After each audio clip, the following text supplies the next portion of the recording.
cemetery outside Goodsprings cheated death once again, and the Mojave Wasteland was forever changed.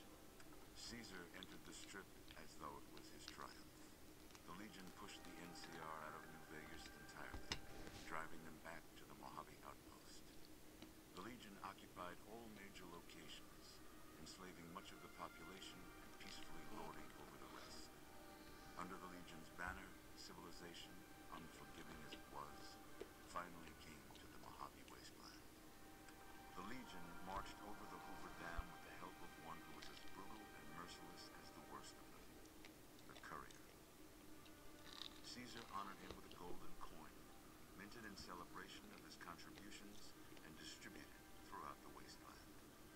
Though some super mutants in Nightkin continued to journey to the legendary Utopia, they found little trace of its existence. Some eventually found their way to Jacobstown, but many wandered off into the wastes, confused and disheartened. After a long and eventful life, Rome's luck finally ran out during his time with the Courier. Cautious after the Boomers' display of power at Hoover Dam, Caesar chose to leave the Boomers alone. The Boomers remained isolated, but have been seen flying over the Mojave Desert from time to time. Buried beneath tons of rubble, the Mojave chapter of the Brotherhood of Steel was no more. Those few who were outside the Hidden Valley bunker when it was destroyed settled into new lives, or headed west to find a new chapter to join. The death of the Mojave Brotherhood came much too soon for Veronica, and in their absence, she felt truly lost.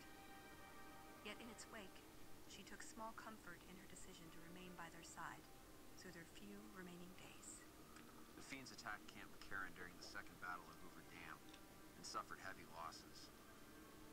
Caesar, unimpressed with their performance and their dependence on chems, had them exterminated. After the Legion's victory, Caesar, out of a strange respect for his old fellows, allowed the followers safe passage out of the wasteland. Reluctantly, the followers accepted the offer and abandoned Old Mormon Fort to the Legion. Though Arcade's intentions were pure and his goals were noble, he ultimately succumbed to the harsh brutality of the Mojave, like so many before him. The Legion, preoccupied with its acquisition of New Vegas, scarcely took notice of the town of Goodsprings. Many locals moved on, fearful of Caesar's long shadow. Only the old and the stubborn remained. As reward for their loyal service, Caesar forcibly integrated the great Khans into the Legion. The sick and elderly were killed. The women sold as wives to ranking officers, and the tribe's identity was annihilated. Though many great Khans mourned the death of their tribe, many more were ultimately satisfied with their revenge against NCR. Thanks to the Courier and Lily, a cure for the Nightkin's schizophrenia was found shortly after Dr. Henry's experiment concluded.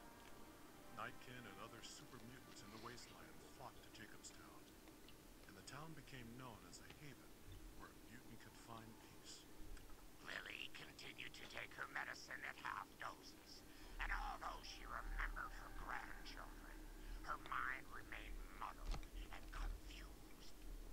Eventually, she parted ways with the Courier and traveled west, seeking the remnants of her past.